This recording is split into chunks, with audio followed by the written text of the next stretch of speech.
laptop Snapdragon nggak layak beli. Nah, kalian pasti pernah nih baca atau dengar komentar seperti itu. Atau ada juga yang bilang laptop Snapdragon nggak bisa dipakai editing video, atau laptop Snapdragon nggak ada aplikasi native-nya. Tunggu dulu. Itu yang komentar udah pernah pakai laptop Snapdragon atau belum? Udah lihat perkembangan terbaru teknologi laptop Snapdragon atau belum? Padahal laptop Snapdragon saat ini sudah semakin bagus performa dan kompatibilitasnya. Pilihan juga makin beragam dari yang super kencang hingga yang terjangkau. Nah, di video kali ini kita akan membongkar mitos-mitos seputar laptop Snapdragon. Apakah memang benar atau sekedar mitos belaka?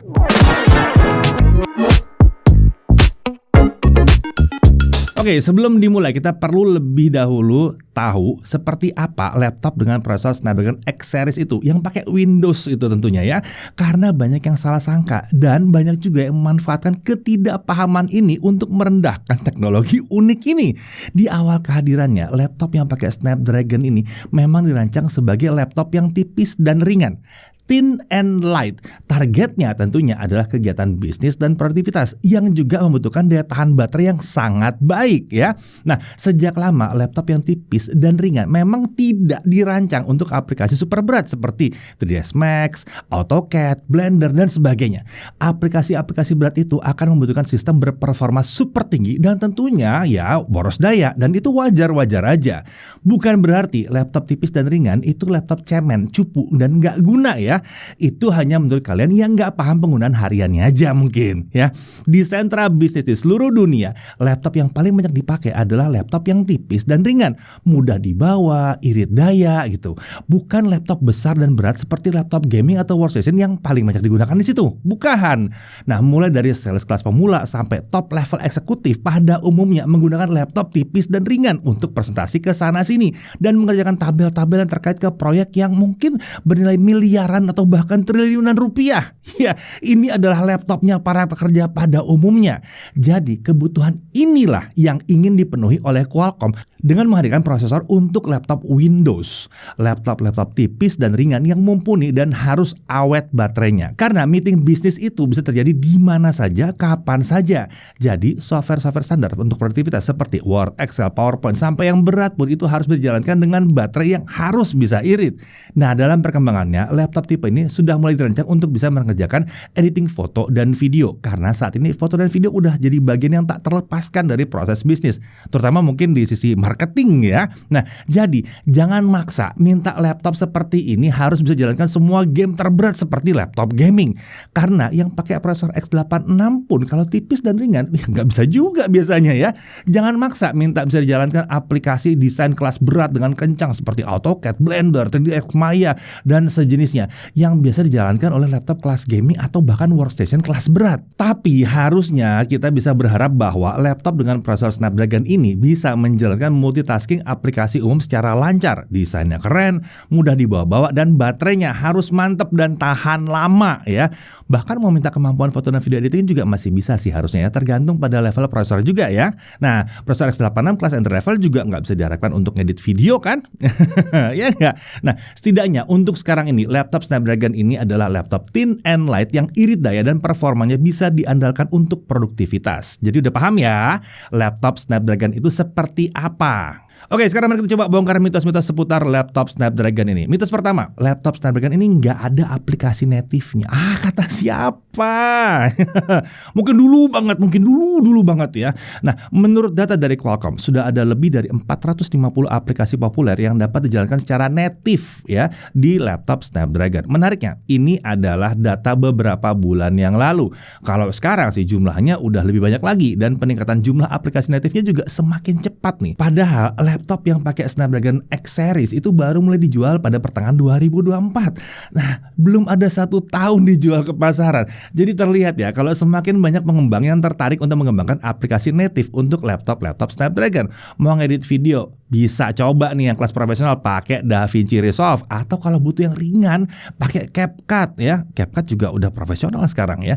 Nah, mau editing foto kelas profesional bisa, kan ada Photoshop atau Lightroom misalnya ya. Nah, browser internet internet populer seperti Edge, Chrome, Firefox, Opera juga ada versi ARM-nya sekarang. Jadi udah support ke Snapdragon.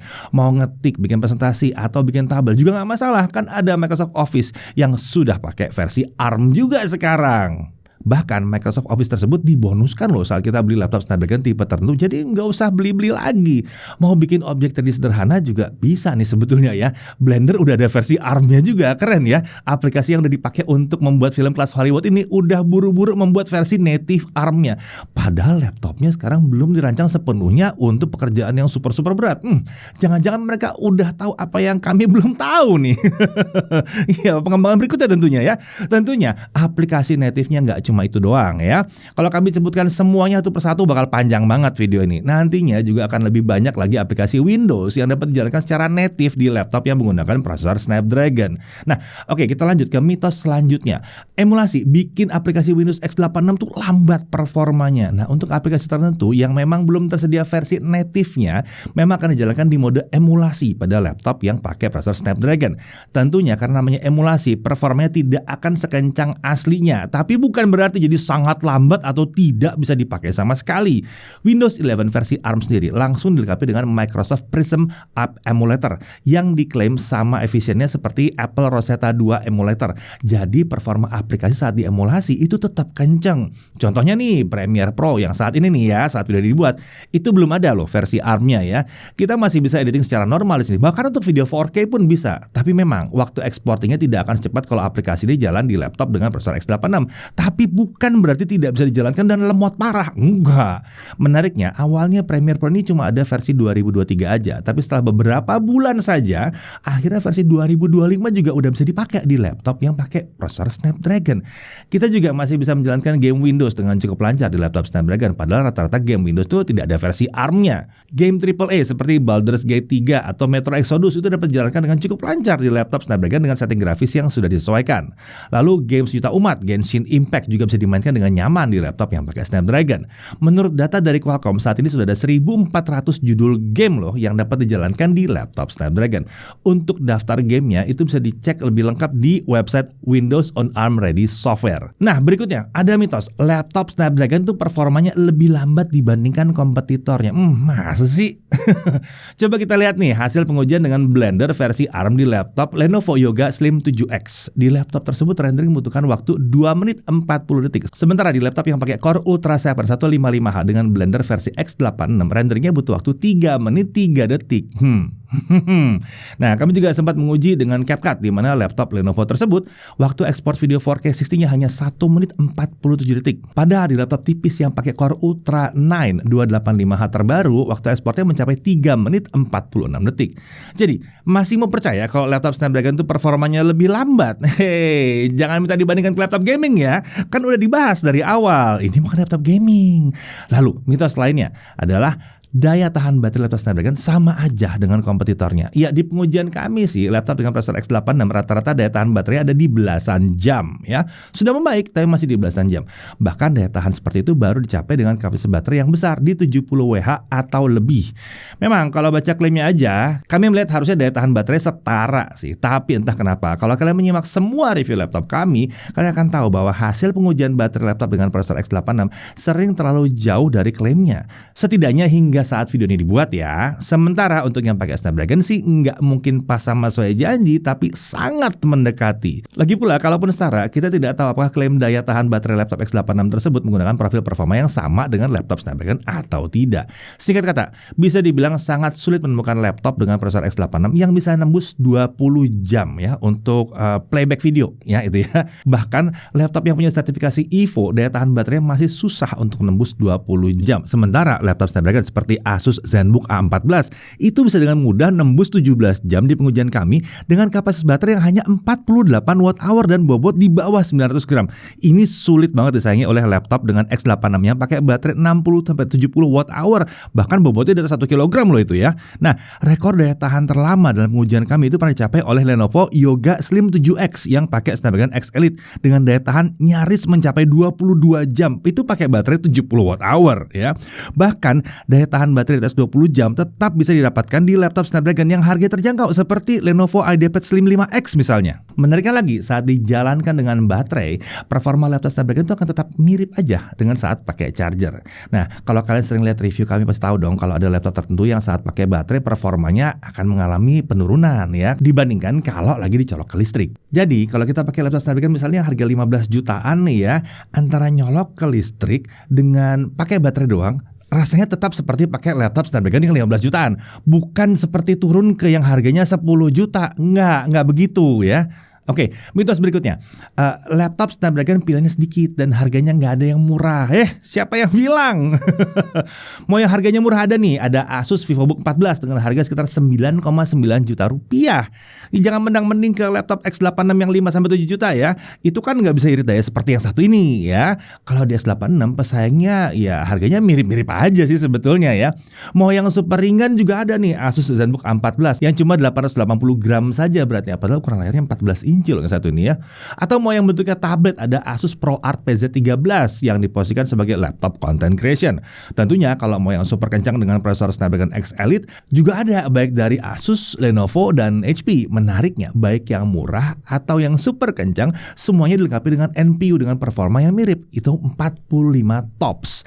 Tapi perlu diperhatikan ya, seperti laptop tipis dan ringan lainnya, laptop Snapdragon dengan performa kencang dan fitur yang lengkap harganya tentunya nggak bisa murah. Itu sama dengan laptop-laptop yang lain. Apalagi kalau laptopnya itu fiturnya komplit dan mewah seperti pakai layar OLED resolusi tinggi, lalu layar touchscreen, Wi-Fi 7, USB 4 dan tambahan-tambahan lainnya. Ya tambahan-tambahan itu tentunya membuat laptopnya harganya jadi premium ya. Nah, kita juga menemukan mitos yang bilang bahwa tidak ada aplikasi sehari-hari yang bisa memanfaatkan NPU di laptop Snapdragon. Padahal di Windows 11 sendiri sudah ada loh fitur yang dapat memanfaatkan kemampuan NPU, yaitu Windows Studio Effect untuk kamera misalnya. Bahkan Windows Studio Effect di laptop Snapdragon pilihannya lebih lengkap dibandingkan laptop yang pakai X86. Menariknya lagi kan pernah didemokan oleh Qualcomm, kalau kita aktifkan fitur Windows Studio Effect, load CPU di prosesor Snapdragon itu lebih rendah dibandingkan kompetitornya. Tentunya ini akan berpengaruh pada daya tahan baterai saat melakukan online meeting dengan Windows Studio Effect yang aktif ya. Selain itu kita juga bisa memanfaatkan NPU untuk editing video dengan menggunakan aplikasi seperti DaVinci Resolve. Lalu ada juga Anything LLM yang merupakan chatbot seperti ChatGPT, tapi bisa kita gunakan secara offline tanpa internet. Berikutnya ada juga aplikasi Moises yang dapat menggunakan AI di NPU secara real time untuk menghilangkan suara seperti vokal, gitar, drum, atau bass saat mendengarkan musik. Jadi kepake tuh NPU-nya ya. Lalu ada lagi mitos ya, laptop Snapdragon gak cocok untuk pemrograman. Padahal udah banyak loh aplikasi native-nya kayak Visual Studio, .NET 7, Python, Java, bahkan Unity 3D juga ada. Jadi tinggal pilih mau pakai yang mana sesuai dengan apa yang kita butuhkan. Wah, laptop X86 juga harus dipilih-pilih mana yang cocok untuk pemrograman yang mana ya kan. Kan kadang tergantung hardware spesifik juga ya. Harusnya kalau kalian developer atau programmer canggih udah paham lah cara pemanfaatan hardwarenya, ya nggak? Ya, mitos lain yang kita temukan adalah laptop Snapdragon dukungan drivernya masih kurang. Tenang, Qualcomm secara berkala itu mengeluarkan update driver juga untuk IGP Snapdragon X series mereka. Jadi game dan aplikasi tertentu yang memanfaatkan grafis IGP, performanya jadi lebih stabil dan lebih optimal.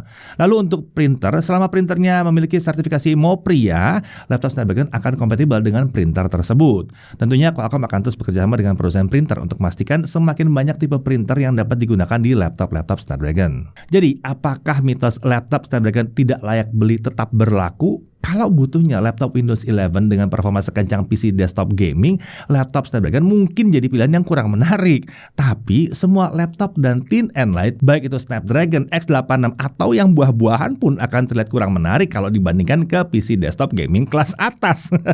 Terutama buat main game ya. Itu seperti bilang mobil sedan ini nggak bagus, nggak bisa untuk off-road. Ya kalau mau off-road memang harus pakai Jeep dong. Nah, tapi kalau yang dicari adalah laptop dengan performa kencang untuk aktivitas sehari-hari, baterainya sangat irit, enteng di bawah, ukurannya mungil, fiturnya lengkap, laptop dengan Snapdragon tetap menjadi pilihan yang menarik, bahkan bisa jadi sangat menarik karena daya tahan baterainya.